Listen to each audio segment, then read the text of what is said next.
Hello and welcome to Ahead of the Game. Ryan, Tucker and Jeremy Dark. Sports Pez, Jez, Tuck's Sports Takes. On the sofa this time.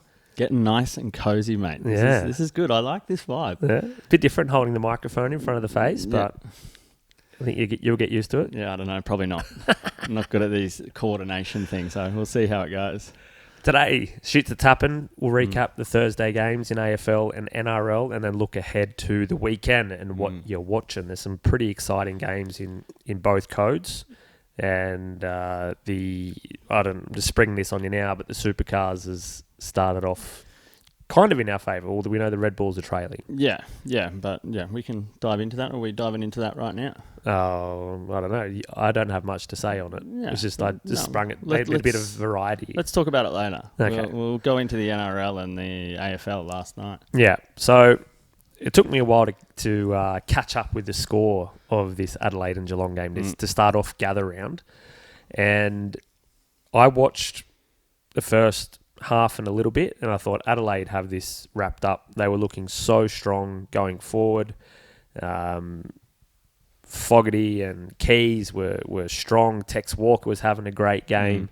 But then Geelong just pulled out the bag. Yeah. 30 points down they were. Yeah, crazy. Like, it shows the experience of Geelong, and I think even last year everyone was starting to write them off a little bit, and they showed up and were the best team in the comp for a long while there, Geelong. And now, it's the veterans that are leading the way. Both Dangerfield and Jeremy Cameron had 4 goals each. So that's like insane. And then you've got Bailey Smith doing exactly what he was brought there to do. And he's on the ball everywhere through the middle, delivering it to the old boys up front who are just kicking goals. Yeah. It's such a dramatic change from the games earlier in the season from Geelong where they just looked completely outplayed and overplayed. They couldn't get the ball anywhere. They're making mistakes. But here up against a good opponent, like Adelaide are good this year. Yeah. And especially in front of that crowd. It was so loud coming through the TV. Yeah. You would have expected them to not maybe fold, but to be a little bit more cautious in their play. But Geelong stepped up to the challenge and delivered on one of the biggest stages so far this season. Yeah. I think we haven't even mentioned, obviously, that it's gather round in Adelaide, first game in Adelaide. And like you said, it just like blasted your ears off when the Crows were up by 30. But massive for them to drop a 30-point lead in front of such a crowd. But so disappointing for them. But I think Geelong have put the league on notice now. They mean business again.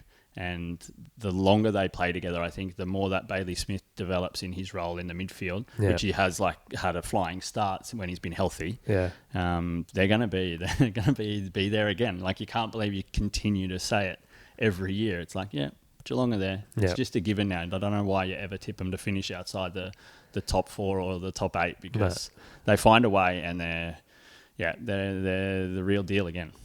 An interesting stat, I was going to bring it up on our screen so we can see it. Geelong had more turnovers, and that was pretty much the only thing that they were significantly worse in, apart from hitouts. Adelaide won the hitouts 50-29. But otherwise, like, most of the stats were very even across the board. Disposals, kicks, marks, inside 50s, disposal efficiency inside 50, all within just a couple of points, numbers or percentages within each other. And I think Adelaide can still take a lot out of this game when you look compared to their previous couple of seasons and then how good we think Geelong are, that they were able to match it statistically, have a 30-point lead. Then obviously dropping the lead is something they're going to have to work through, but they can still take a lot out of the game going forward. And I think Adelaide will be there come September. Yeah, they'll take this and learn from it.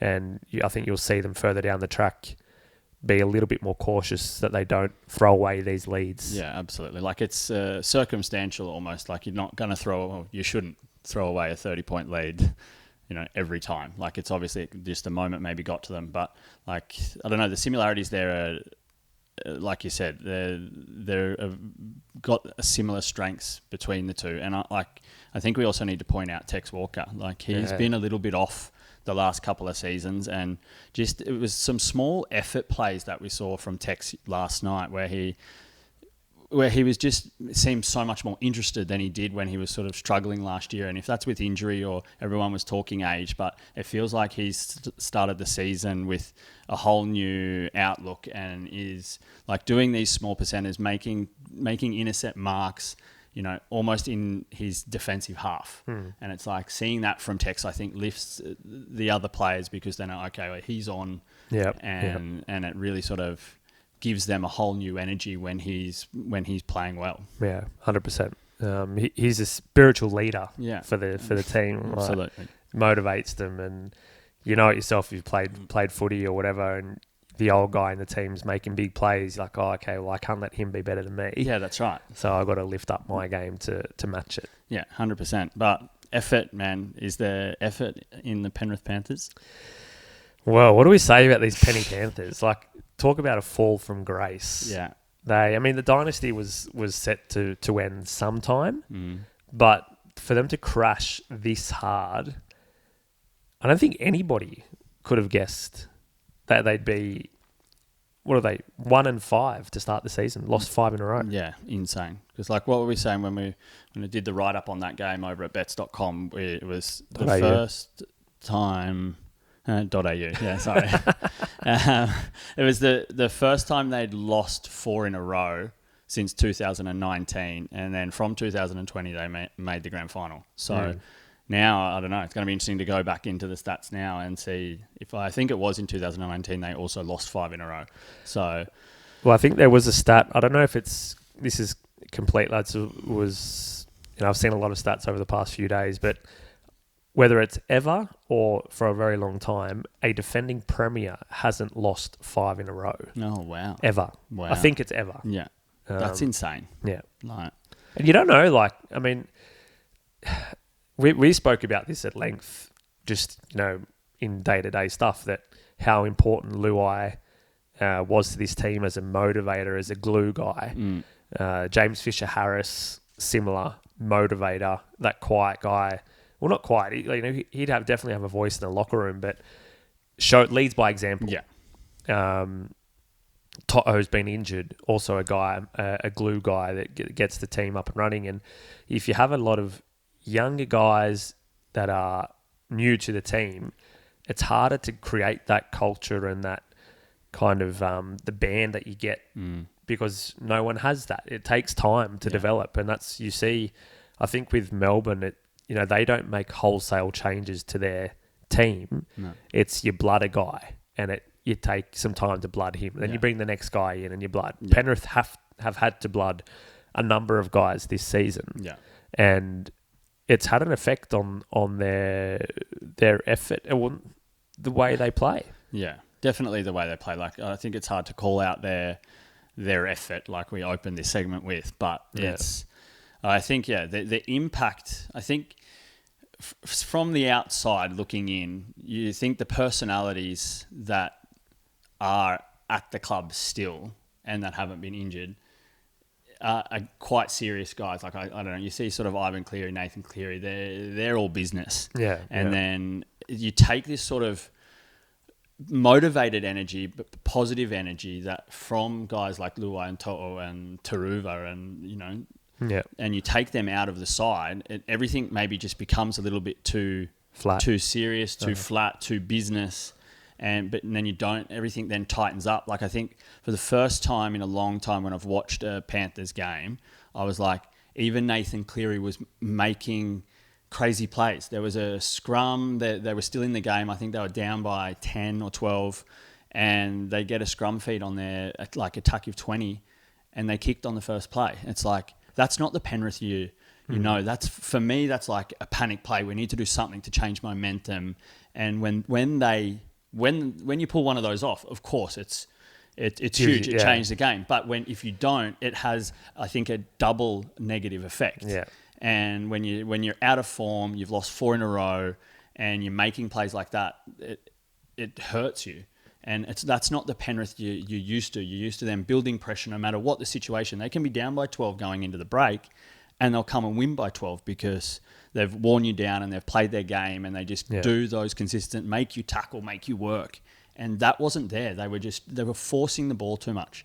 And that's something you're really not used to with the Penrith Panthers. So I think now, when you're tipping, I think you got to tip against Penrith until they show you otherwise. Yeah, because then they're panicking. It really feels like they're feeling the pinch.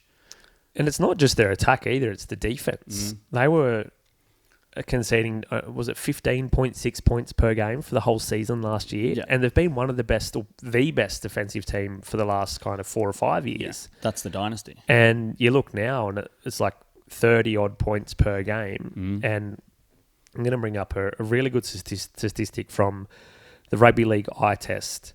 So prior to the game or during the game, Penrith defensive woes, only 2 of the 25 tries they've conceded before round 6 came from outside their own 20-metre area. So that's pointing to goal line defence troubles. When teams are getting into the 20, they're letting them in quite easily. Against the Dolphins, 2 from outside their own half and 1 from 30 metres out. And then that turned into 4 tries from their own half. Wow. Or from the opposite half. Yeah. Last season, only 7 tries from the opposition half all season long, and only 6 during the 2023 season. So it's not only the goal line defense, it's the defense in their attacking half when another team's working out of trouble. And when they've gotten over the halfway line, they're still letting him in from the 40. Yeah. And that's something we haven't seen from Penrith. I mean, most teams are really good at defending in their attacking half. Yeah. They don't let in tries, long-range tries. Yeah. Unless you're playing Melbourne. Yeah, well, here I think we can't take credit away from the Dolphins either. No. The Dolphins, and part of this stat from the Rugby League eye test was the Dolphins were the best team at scoring tries from their own half last season. So that's something we can expect from them. And we've spoken about the Dolphins and their rough start to this season, that we expected a lot more considering the start they've had to the NRL, their NRL era. Yeah. They've been a great attacking team, and now hammering.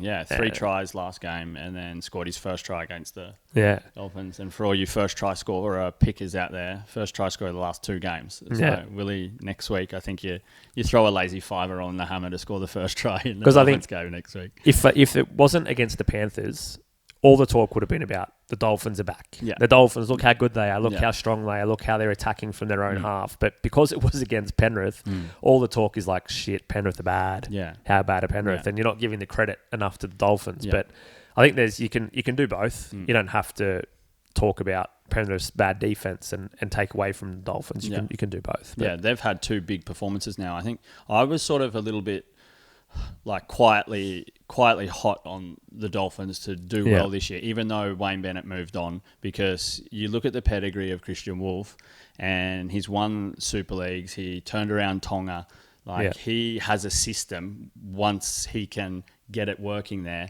that wins premierships, even if you're talking Super League or international rugby that maybe isn't at the same level as the NRL, but he knows what needs to be done. And obviously it can get the mindset of, building the right character in your squad to win. Yeah. And that's what, not saying Wayne Bennett didn't have that either, he probably the most successful coach ever, but I think he brought something that maybe was going to add value to this new team and this new squad. Yeah. And, they started, I think, 0-4, but I think when you have a new coach, things should take time because you've got to build that. So they might be a team to watch out for, especially if they can get this electric attack. They've got so much talent.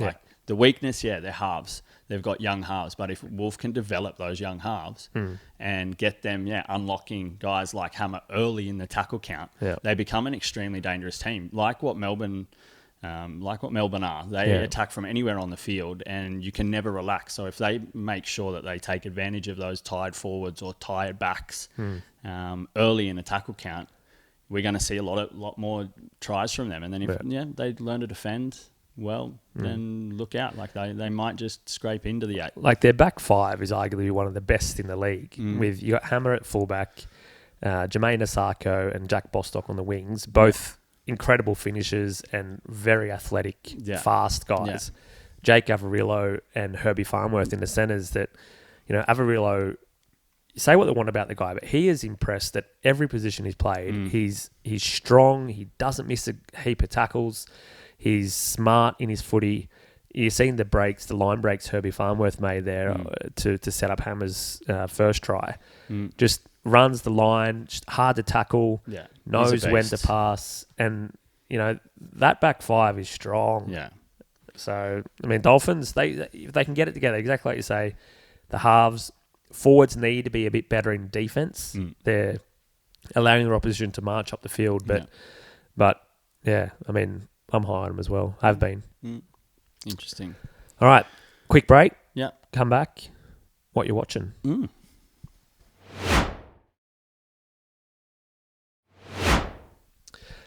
Oh, Australia versus Afghanistan. That was That's an interesting. When did we even ever watch Australia Afghanistan? Let's change that to games this weekend. There we go. Okay. On the fly.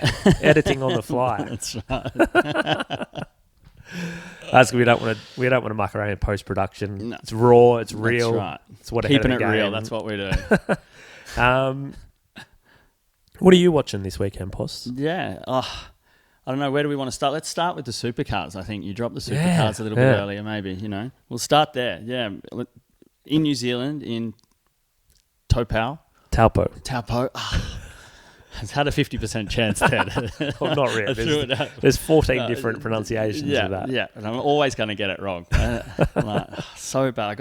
I need to go to some class to learn how to pronounce names. Anything. Talk.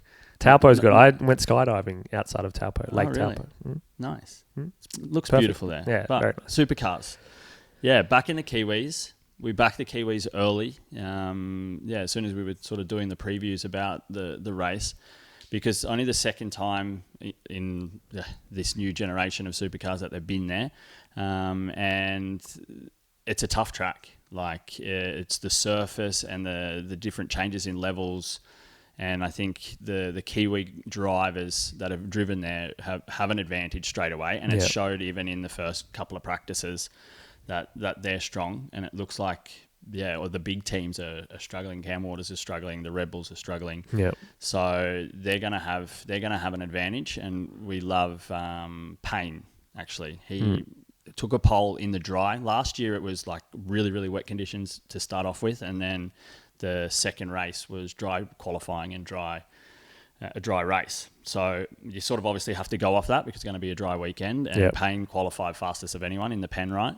A young, I think he's 22 or 23, so really young driver, but looks like he's going to be around for a long time. So I think we backing in him tomorrow to get pole and obviously win the race, but it's going to be tough. The Rebels put 20 seconds on everyone in the dry last year in the second race. So they were fighting each other and have they resurfaced part of the track since last year? No, I don't think so. No, okay. So that is one of those challenges because half of the track is resurfaced and the other half isn't. So it's really hard to get the balance. And then it's also playing a big role on tyre degradation and how you manage that because obviously you can push a bit harder on the new surface, but on the rough surface you got to take it a little bit easier because you're sliding a little bit more, drifting and tearing your tyres apart. So that is the biggest challenge there, and that's what it sort of feels like the Kiwi drivers have a better knack at because they understand the track a little bit better and how hard to go in. So it's going to be a really, really interesting weekend. The Supercars, are heating up, as they say. It's a bit more exciting this year compared to previous years, I'd say. Yeah, absolutely. So, but that's what I'm watching, obviously, motorsports-wise. But, obviously there's Formula One in Bahrain. So 3 races in a row. Yeah, crazy. Hopefully there's a bit more action this weekend than last weekend in Suzuka. If you missed the shit we spoke about, it was on Monday's episode. Just a bit of a flop in Suzuka. There was so much expectation around stuff happening, but this track in Bahrain Bahrain? Yeah. They do testing there in the preseason. All the drivers know how that track works. and there is a lot. There's 3 DRS zones. There's 4 braking corners which allow overtaking, and you can also possibly overtake in the slower chicane corners as well. So much more opportunity for some action. Yeah, hopefully. Yeah. You just never know with Formula One, but it should see the McLarens, I think, step up again. Max put together an incredible qualifying lap in Suzuka and an incredible race, and just does what he does best, and got out in front and just managed the race. But this is going to be a little bit tougher, I think, this weekend, because the McLarens have that better balance between speed and downforce. So it's going to be... I see them breaking away. I thought they would do it in Suzuka as well, but I think by Max taking pole just changed everything. Yeah. But I think this weekend we should see both of the McLarens going hard again, and they need to obviously just sort out their shit with who's fastest and playing the right. They're a little bit like Ferrari in that aspect, that they just can't seem to sort out make a decision, what they're doing and make a decision. And when you're second guessing, you've just got to... You're going to make mistakes, and they did that. They made a couple of mistakes in Suzuka where they could have put a bit more pressure on Max, but didn't do it. And I think this weekend, like, the longer it sort of goes on and the tighter the championship is, the harder it's going to be for them. And that opens the door for Red Bull all of a sudden, like it did last round. So, but if they get out ahead, I don't know. I want to see Oscar push Lando a little bit. And I mean, they should have given Oscar a bit of a chance to push Max last weekend. And even the commentators were kind of scratching their heads and saying, why isn't he... they can always give the spot back. There was 7 laps or whatever it was to go, and give him a chance to push. If he can't overtake, then Lando can get second. That's not a problem. So I think Oscar, he's right there pushing. I love that both the McLarens are at the top. I think... unless anything dramatic happens, they should take the Constructors' title this year because they have the 2 most consistent drivers and cars. You see Tsunoda down. Even Antonelli in the Mercedes is not performing at the level of Russell just yet. He probably will. He's probably the best young driver on the in the field, and the Ferraris are off pace as well. But we don't want to spend too much time talking on this episode. What NRL games are you looking forward to?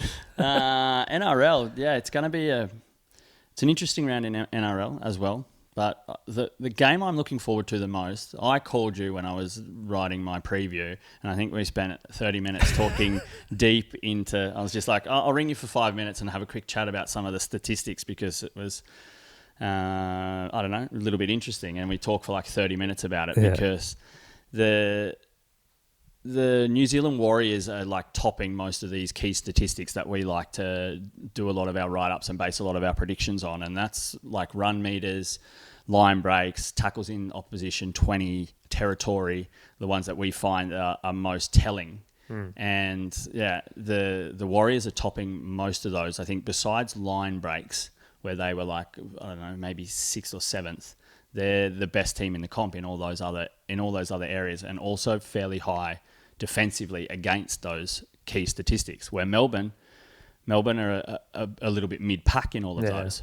But Melbourne are scoring heaps of tries, and I don't know, on the theme of outside 20, Melbourne are incredible. I think they were ranked 14th in tackles in opposition 20, but they're scoring 35.5 points a game. Crazy. It's like 44.5 points a game when Jerome Hughes is playing. So like it throws that completely out of the window if you've got a team that doesn't need to build pressure because they can score from outside. They're just scoring points. They're just unlocking whenever they need to unlock, whenever they're attacking. They've got like the halves of Munster and Hughes. Like, you have so much confidence in them. So if they spread the ball, they see a lagging defender or an area and just attack it from any part of the field. Like, and there's not many halves combinations, I think, that can do that and be so brutal. And I think that's why, like, they've firmed in now to, I think it's 275 to win the premiership. Wow. Like this in early. Round 6. Yeah. So that's short. Like, considering there's still so many games, whatever can happen in finals, and you're getting 275, it's like, wait until the grand final and you can get a -2 at 190, but at least like it's intense. So I think that game's going to be really interesting because it's really going to prove prove what the Warriors are. They lost in Vegas and then they won 3 in a row. 2 at Mount Smart and against some of these sort of, I don't know, teams that maybe have still got a lot to prove. Yeah. So coming up, I'm not expecting the Warriors to win. That was never the conversation, but I was very, very interested in the 16.5 points that the bookies are giving them because I think team totals. Yeah, because they've been building pressure well, even against poor teams, but you've still got to do it. Yeah. And they're getting up the field. They've just been struggling to score. Like obviously there you have their young halves and the problems that they're having there. Yeah. But they're playing a smarter game because they know that they need to get down the field and they need to build pressure to score. And that's what they're doing because it's taking them a little bit longer to score than you would possibly hope. Yeah. So I think that's something that they work on, but they're counteracting their weakness by building pressure. Yeah. So if they can do that against Melbourne, we might see a lower scoring game than what you would possibly predict. But at the same time, Melbourne can score from anywhere.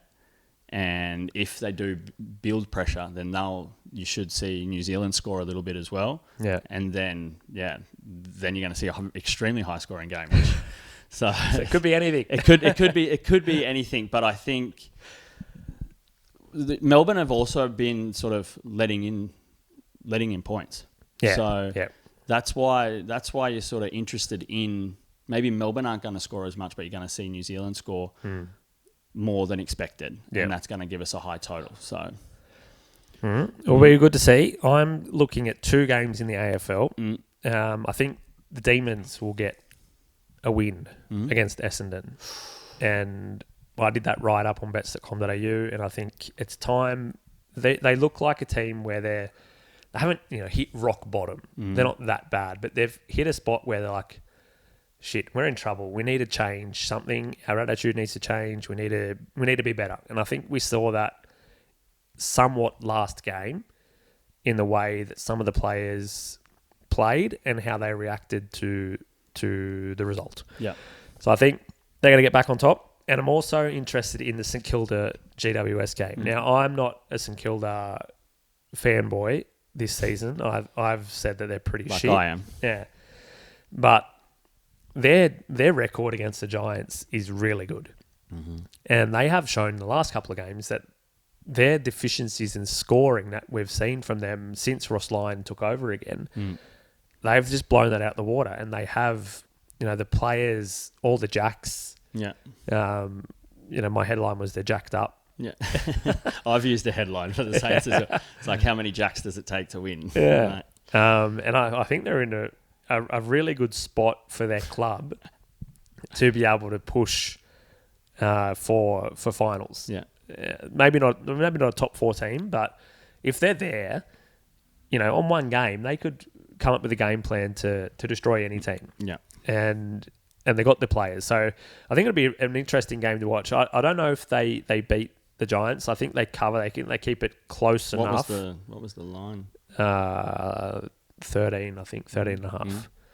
And it was a while ago I wrote it. So, but I think in any case, it'll be an interesting matchup. 2 strong midfields that will look to try and keep each other restricted, but also get the ball moving. I think it'll be a coaching masterclass. And one stat which sticks out in my mind: the Giants allow or give away the most intercept marks, most or third most in the league, and Saints are good at taking intercept marks. So that could be something for Jack Sinclair. I've got him down as in disposals. I think he could really determine the game from the back line. Yeah. And he's getting those intercepts. Yeah. Yeah, man. I don't know. The games that I've watched of St Kilda, I've been really impressed this year. It's been completely, just a different team. So I expect them to, like you said, challenge the Giants. They mightn't win, but I think we should expect them to be there or thereabouts come finals time. Yes. All right. I'm just going to have to change me graphic again, so we're all on the right page, and then we say goodbye. All right, that's it. Bang. Final follow, Tuck Sport Takes, Sports Pez Jez, bets.com.au for all the best game previews, tips, picks, all free. Yeah. Coming at you. All right, and that's it, really. Just come back on Monday and I don't know. You say stay ahead of the game, but, maybe we talk a little bit about the previous weekend and be behind the game. But otherwise, hang with us on bets.com.au and stay ahead of the game.